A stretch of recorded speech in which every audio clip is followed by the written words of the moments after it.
আজি সেইকাৰণে ভালকৈ লগাই লৈছোঁ। কিবা এটা খাম বুলি ভাবিলোঁ, সেইকাৰণে কালি ৰাতি বৰা চাউলখিনি তিয়াই থৈছিলোঁ। আজি মই সোনকালে ভাতকেইটা বনাব লাগিব।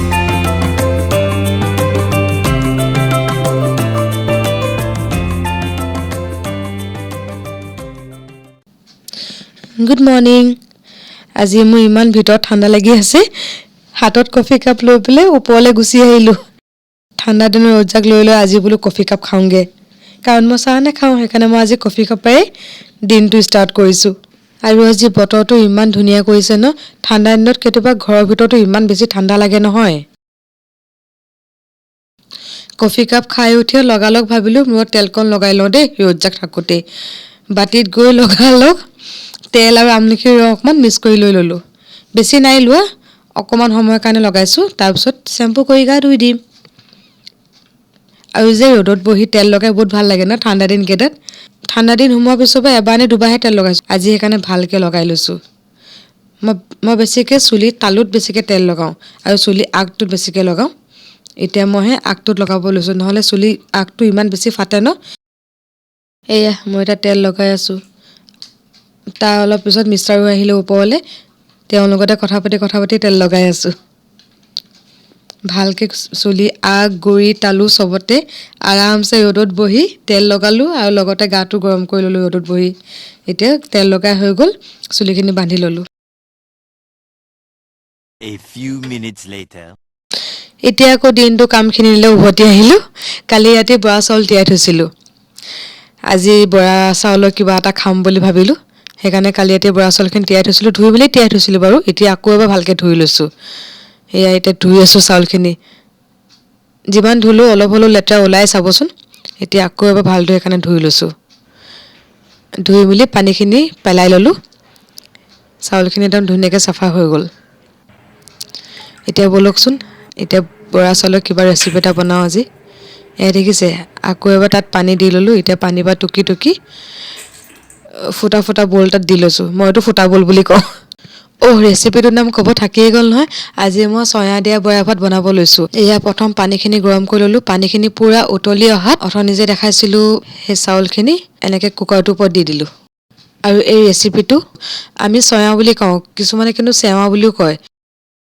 এতিয়া সেই বাতিটোৰ ওপৰতে ষ্টীলৰ প্লেট এখন দি ঢাক মাৰি দিলোঁ। এতিয়া পানীৰ ভাপত ধুনীয়াকৈ বৰা চাউলখিনি সিজিবলৈ দিওঁ। A few minutes later. ব'লক এতিয়া চাওঁ কেনেকুৱা হ'ল। ইমান গৰম, সেইকাৰণে কটাৰীখন দি লাহেকৈ খুলিছোঁ। কিমান ধুৱাইছে দেখিছে, কেনেকুৱা গৰম হৈছে চাওকচোন। এয়া চাওক, আমাৰ চয়া দিয়া বৰা ভাত ৰেডি হৈ গ'ল। তাতে ঘৰৰ বৰা চাউল যে পূৰা আঠা আছে। আকৌ লাষ্টৰখিনি বলটোত তলতে লাগি ধৰিছিল, আকৌ চামুচে আঁতৰাইছোঁ। ইমান ধুনীয়া হৈছে ভাতকেইটা, তাতে গৰম হৈ আছে, দেখিয়ে খাওঁ খাওঁ লাগিছে। বৰা ভাতটো বনোৱা হৈ গ'ল। এতিয়া লগত কি দিনো খাওঁ চাওঁ ব'লক। প্লেটখন ৰেডি কৰি লৈছোঁ। এয়া দৈ অলপ লগত লৈ লৈছোঁ খাবলৈ। গৰম ভাতৰ লগত দৈ দি খাম, ভাল লাগিব ন। আৰু কিবা এটা খোৱাৰ আগত যে প্লেটখন সজাই পৰাই ল'লে খাবলৈ বেছি মন যায়। সেইকাৰণে মই যিকোনো বস্তু খোৱাৰ আগত প্লেটখন ধুনীয়াকৈ সজাই লওঁ। লগত গুৰ লৈ লৈছোঁ। আগতে গুৰ অলপ কাটি থৈ দিছিলোঁ। এতিয়া দৈৰ ওপৰত গুৰ অলপ দি দিছোঁ। তাতে এতিয়া বিহু আহি আছে নহয়, আপোনালোকো যদি বিচাৰে এনেকৈ খাব পাৰে। আৰু একদম সহজ উপায়েৰে ৰাতিপুৱা জলপান এনেদৰে আপোনালোকেও বনাই খাব পাৰে। কিনাৰত গুৰখিনি ধুনীয়াকৈ সজাই ল'লোঁ। আৰু আজি ৰাতিপুৱা আমাৰ চয়া দিয়া বৰা ভাত ৰেডি হৈ গ'ল। মই খাই লওঁ দেই।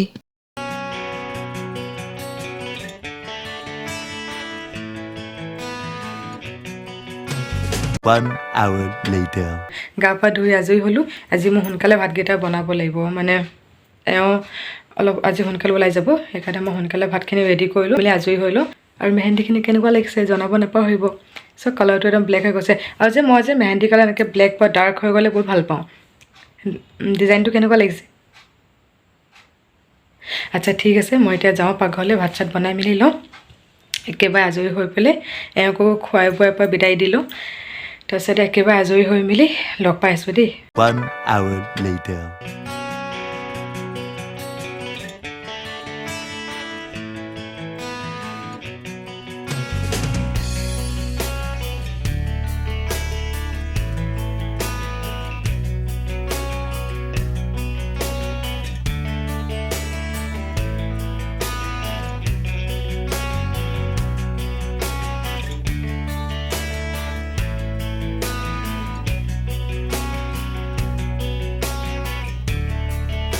এয়া তেওঁৰ কাৰণে প্লেটখন ৰেডি কৰি ল'লোঁ।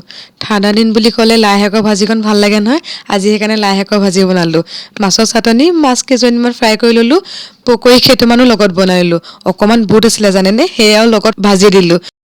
তেওঁক ভাত দি লগ পাই আছোঁ দেই। A few minutes later. এতিয়াহে আজৰি হৈছোঁ কামৰ পৰা। কিন্তু মোৰ ইয়াত যে আপোনালোকে চাগে ভিডিঅ'টোৰ বেকগ্ৰাউণ্ডত বহুত চাগে চাউণ্ড শুনিব দেই। একদম মানে মেইন হাইৱে কিনাৰতে হয় ন ঘৰটো। উপায় নাই সেইকাৰণে। গাড়ী মটৰ অহা যোৱা কৰি আছে, পূৰা চাউণ্ড আহি আছে। উপায় নাই, অলপ চলপ শুনিব আৰু। এতিয়া আজৰি হৈছোঁ। ৰাতিপুৱাৰ পৰা চুলিখিনি শুকুৱাই নাই এতিয়ালৈকে।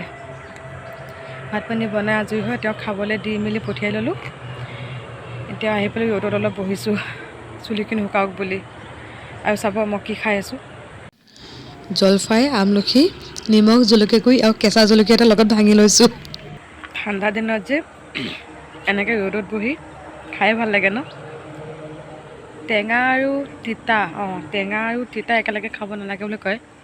কিন্তু আজি মোৰ ইয়াত জলফাইটো টেঙা হৈছে আৰু আমলখিটো কেঁহা হৈছে।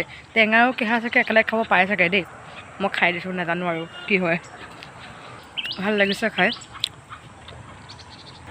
ময়ো এতিয়া ৰ'দত বহি চুলি শুকাওঁ আৰু লগতে এয়া আমলখি আৰু জলফাই এইখিনি খাই থাকোঁ। লগতে আজি এই ব্লগটোৰ পৰা মই বিদায় লৈছোঁ। ব্লগটো যদি চাই ভাল লাগিলে লাইক এণ্ড ছাবস্ক্ৰাইব কৰি দিব। পুনৰ নতুন ব্লগ এটা হওঁতে আকৌ এবাৰ লগ পাম। আজিলৈ আহিছোঁ দেই, বাই বাই।